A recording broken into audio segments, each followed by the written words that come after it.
a political speech at the Grammys, a native tribe publicly calling her out, her own management team begging her not to go on television, and now whispers she's leaving the country entirely. Billie Eilish has had controversial moments before, but what's unfolding right now in February 2026 is different, because this time, the backlash isn't just coming from critics or tabloids, it's coming from fans who genuinely loved her, from insiders inside her own camp, and from a community whose ancestral land her mansion happens to sit on.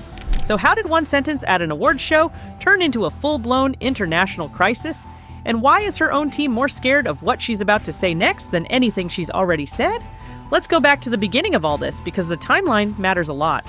The 2026 Grammys aired in early February. Billie Eilish walked onto that stage during a high-profile moment in the broadcast and delivered a line that instantly split the room in two.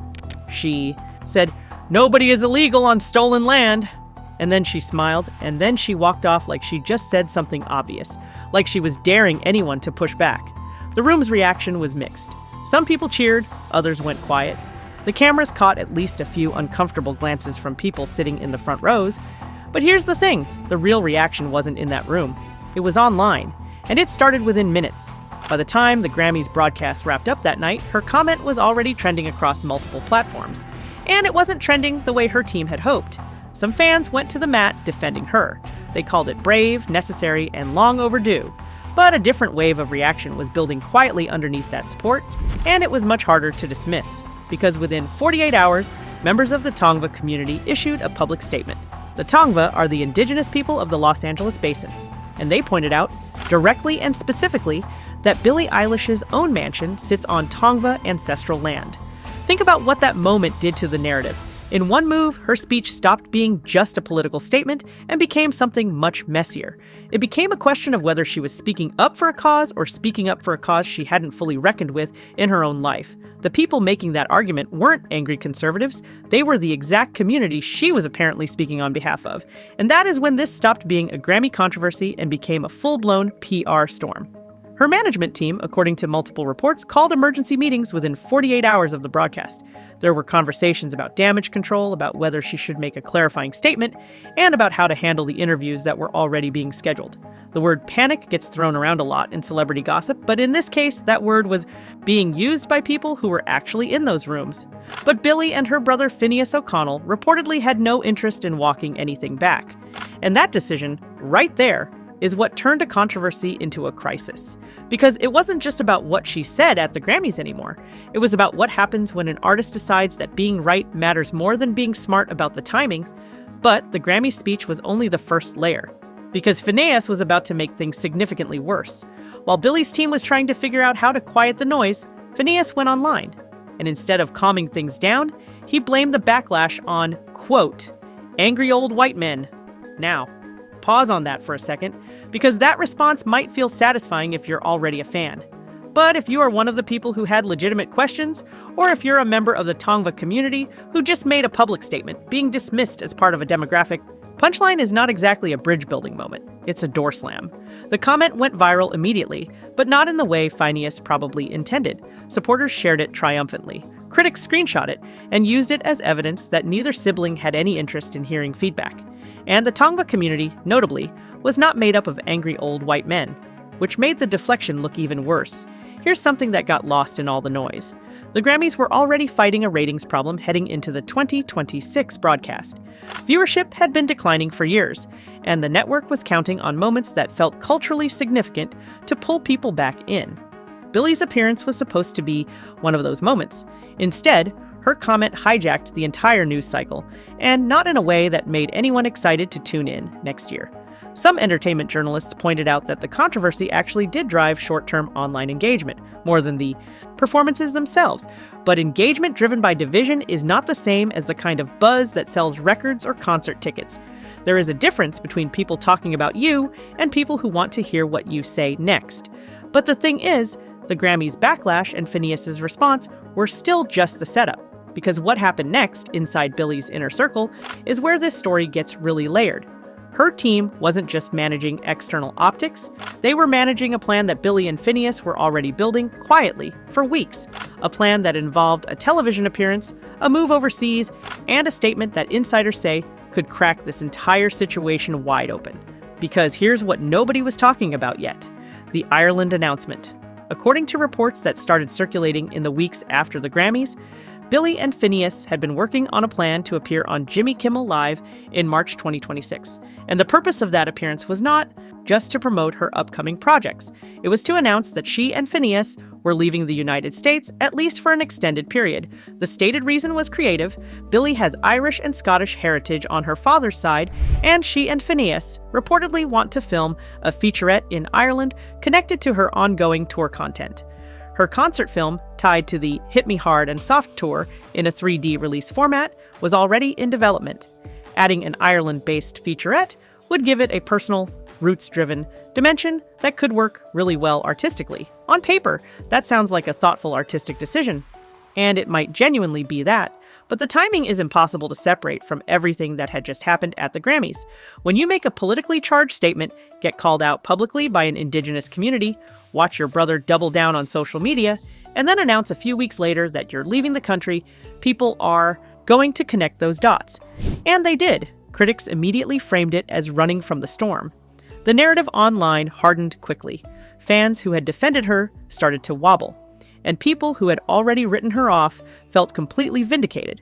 But here's where it gets even more complicated. Reportedly, members of her team tried to talk her out of making the announcement on national television. Not out of making the trip to Ireland, just out of the way she was planning to announce it. The argument from her team was simple. Going on Kimmel and framing this as a departure makes it look reactive. It gives the story more oxygen.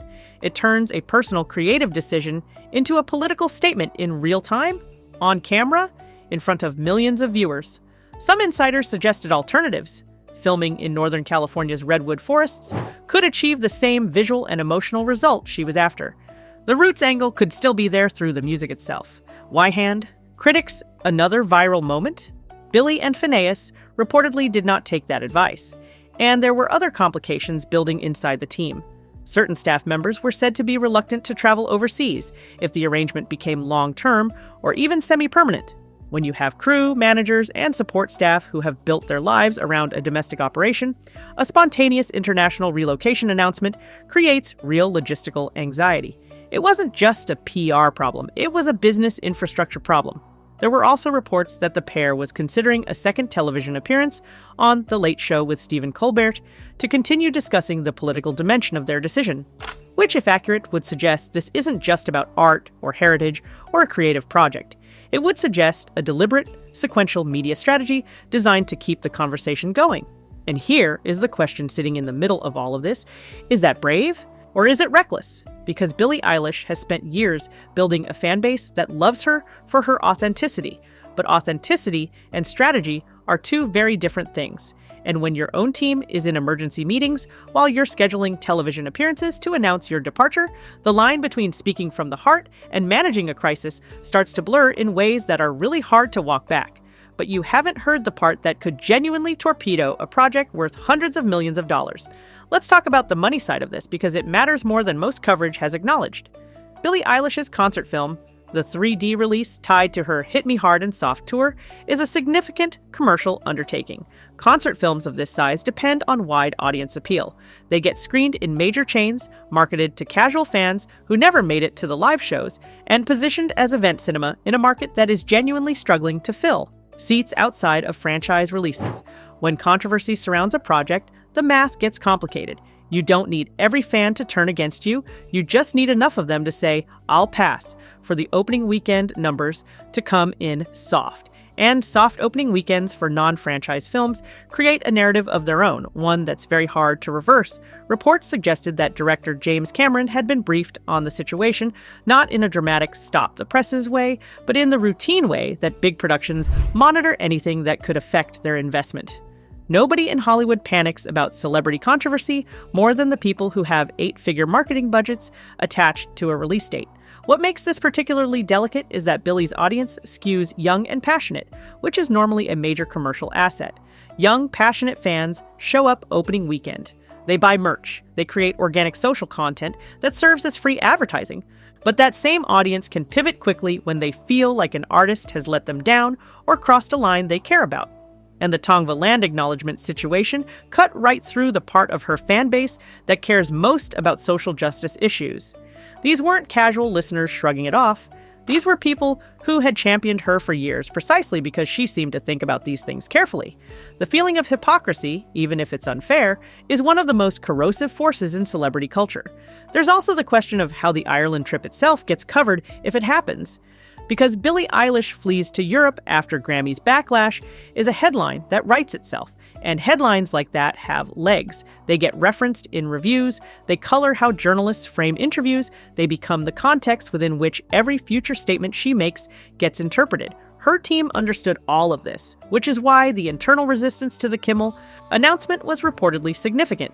They weren't trying to silence her, they were trying to protect a business they had all spent years building together.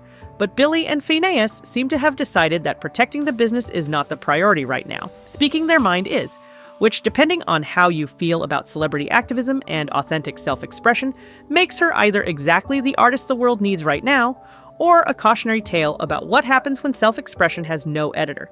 Either way, the ripple effects of what comes next will reach further than most people realize, because this situation doesn't exist in a vacuum, and understanding why requires knowing what actually drives moments like this in the first place.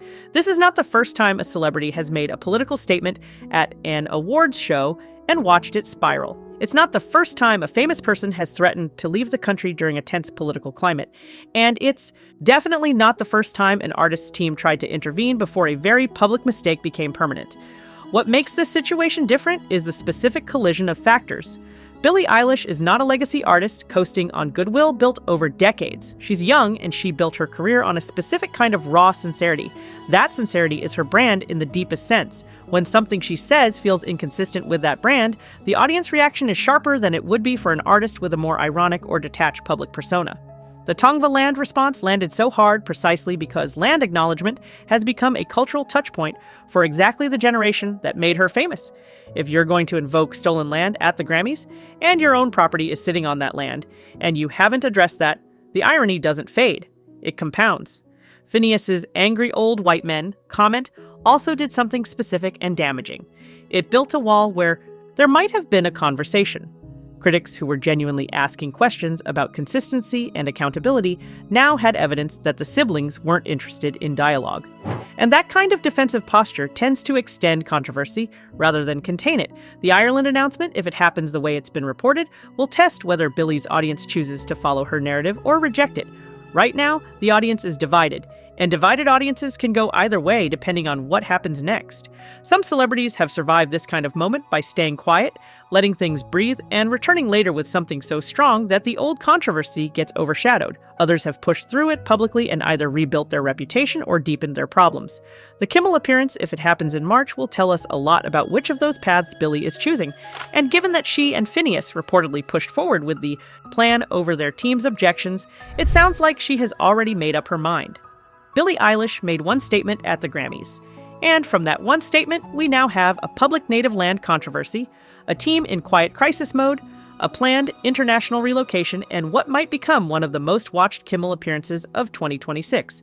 Whether she comes out of this stronger or not depends entirely on what she says next and how she says it. Authentic doesn't always mean strategic, and right now, those two things are pulling in very different directions. What do you think? Is she standing by her beliefs the right way, or is this going to cost her more than she realizes? Drop your take in the comments. And if you want to see how a similar situation played out for another artist, that video is on screen now.